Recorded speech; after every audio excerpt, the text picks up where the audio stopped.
Namasté les amis, c'est Lucas pour un nouveau podcast. Si ce n'est pas encore fait, n'oubliez pas de vous abonner à la chaîne. C'est parti. Comme d'hab, on commence par une petite question. Alors, êtes-vous plutôt du genre à ouvrir la voie ou plutôt à suivre les meneurs? On va répondre à cette question. Vous allez voir où je veux en venir. Alors, on va partir d'une petite anecdote, j'aime bien faire ça. Alors, il y a quelques jours, j'étais à Krabi, c'est en Thaïlande, je suis toujours en Thaïlande, et je m'apprêtais avec une bonne centaine de passagers, donc que des touristes évidemment, à prendre le ferry direction l'île de Koh Lanta, que l'on connaît tous désormais évidemment. Alors, on prend place dans, vous savez, ces vieux bateaux à l'ancienne là, il y en avait à peu près pour 2h30 de voyage. Donc, l'équipage nous a tous foutus à l'intérieur. Une fois que c'était plein, on a attendu tranquillement que le capitaine mette les voiles ou le moteur. Enfin, c'est plutôt ça. Donc ça y est, on démarre, c'est parti, on traverse la mer. Et puis bon, au bout d'une demi-heure, c'est vrai qu'à l'intérieur, il fait quand même assez chaud. Les gens demandent de rester assis. Et puis bon, admirer la traversée à travers les hublots qui, bon, n'avaient pas dû être astiqués depuis un bail, je pense. Mais il y a quelques passagers qui commencent à se lever et qui vont à l'extérieur sur, alors, je sais plus comment on appelle ça, que les navigateurs m'excusent, la balustrade arrière ou le fronton, putain je dis n'importe quoi, pardon, enfin dehors, sur le bateau, histoire d'être face à la mer et d'être à l'air libre. Donc moi qu'est-ce que je fais? Au bout de 5 minutes, je les suis aussi, parce que j'en ai ras-le-bol d'être enfermé.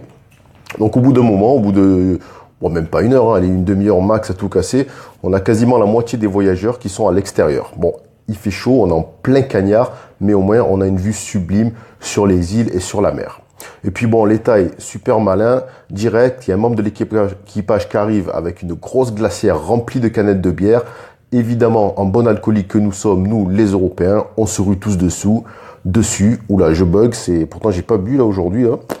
Et voilà, on a un barman improvisé, ça y est, il distribue les canettes de Chang, la bière locale, et ça commence à boire tranquillement. Bon, on s'est pas bourré la gueule, c'était juste tranquille pour se rafraîchir. Oh, décidément.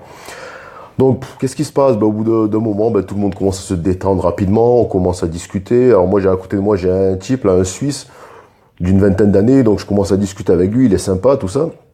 Et puis je vois qu'il tient dans sa main un paquet de cigarettes, mais il ne fume pas. Alors je regarde autour de moi et en fait je commence à comprendre ce qu'il se passe dans la tête des fumeurs.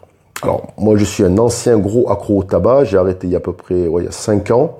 Donc la psychologie du fumeur, ok, ça n'a aucun secret pour moi. Si vous m'écoutez, vous êtes fumeur, vous savez ce que c'est, on se comprend tous entre nous. Enfin, avant. Donc là, on est détendu, tranquillou, tout ça, le soleil, un peu d'alcool, et ça commence à faire son effet.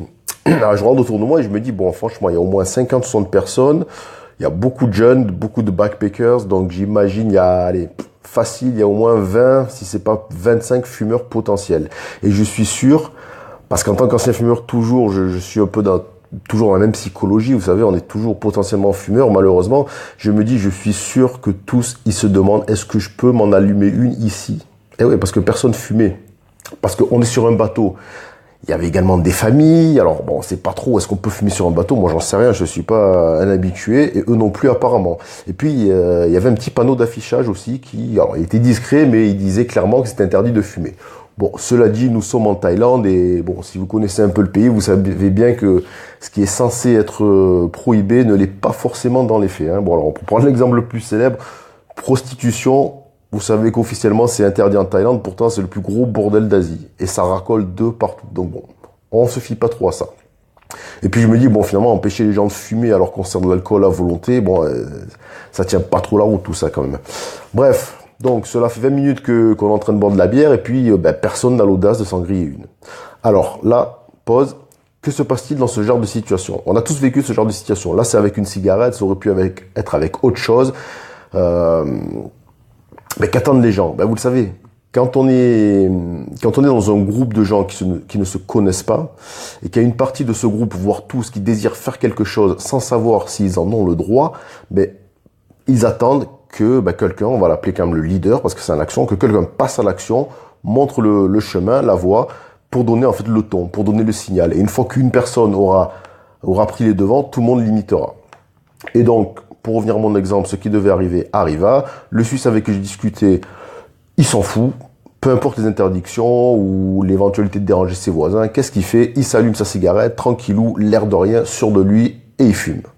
Voilà, donc vous avez compris, 5 minutes après, qu'est-ce qui se passe? on a une quinzaine de personnes qui fument. Eh ouais, c'est ce qu'on appelle la preuve sociale. Si quelqu'un le fait, c'est que je peux le faire. S'il y en a 2, 3, 4, 5, 10, ok, encore mieux. C'est ce qui s'est passé. Donc en gros, le Suisse, là sur ce coup-là, c'était le héros du peuple fumeur sur le bateau, ça on peut le dire. Alors ouais, je sais, c'est pas bien de fumer, etc., etc. Non, je fais pas la promo de la cigarette, ça on s'en fout. C'était qu'un exemple, c'est l'exemple que j'ai trouvé et qui m'a... Enfin, c'est plutôt l'exemple, l'exemple qui est venu me trouver, qui m'a donné cette idée. Donc, ouais, j'aurais pu prendre d'autres exemples. Vous savez, après, il y a toujours, par exemple, quand vous êtes au supermarché, qui a la queue à toutes les caisses et que, ah, ça y est, il y a une caissière qui arrive avec sa caisse à la main, elle commence à compter ses pièces, elle commence à s'installer. Alors, tout le monde se dit en même temps, mais est-ce qu'elle va ouvrir, est-ce qu'elle va pas ouvrir? Et ouais, évidemment, personne n'ose y aller. Mais à un moment donné, il y a toujours un qui va poser ses couilles et qui va y aller. Quitte à se faire pointer, quitte à perdre sa queue dans la place pour rien, il y va, hop. Et si ce mec y va, eh ben, il y en a 10 derrière qui vont suivre. Pareil, quand vous attendez pour monter dans un transport en commun, monter dans un bateau, un train, un avion, que vous attendez, ben, des fois, on sait pas trop, est-ce que je dois y aller, je dois pas y aller, eh ben non. On attend tous comme des cons, et jusqu'au moment où il y en a un ou une qui prennent les devants et qui aillent, qui foncent, sans se poser la question si c'est le bon moment, le mauvais moment, s'il est autorisé ou pas. Et une fois que cette personne est passée à l'action, tout le monde suit, comme si de rien n'était. Voilà. C'est des gens, en fait, qui n'en ont rien à foutre. Alors, est-ce que c'est des... Moi, je dirais, ouais, d'une part, ils en ont rien à foutre, mais c'est surtout des gens, en fait, qui s'imposent, qui imposent leur choix. Ils se posent pas la question de savoir est-ce que c'est le bon moment, est-ce que j'ai le droit, que vont penser les autres. Non, ils s'en foutent. Le mec, il a envie de fumer, le mec, il a envie de faire ci, faire là. Il le fait, basta. Et puis derrière, il y en a 30, 50 qui suivent. Donc, la question que je vous pose maintenant, à vous, à moi-même d'ailleurs aussi, parce que moi aussi, je suis un peu entre les deux parfois, c'est vrai. Est-ce que vous vous attendez ou est-ce que vous montrez la voie?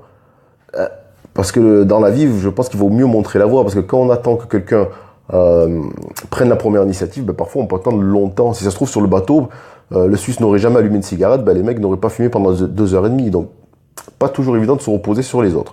Donc, pour approfondir le sujet, je vous invite à lire mon nouveau livre qui s'appelle Le pouvoir de l'agenda. C'est simple, on y apprend à définir ses objectifs et à les accomplir tout en adoptant une attitude de leader et oublier cette putain de victimisation à la française. Allez, un clic, c'est parti. Moi, je vous dis à bientôt. Abonnez-vous. Ciao, ciao les amis. Merci d'avoir écouté.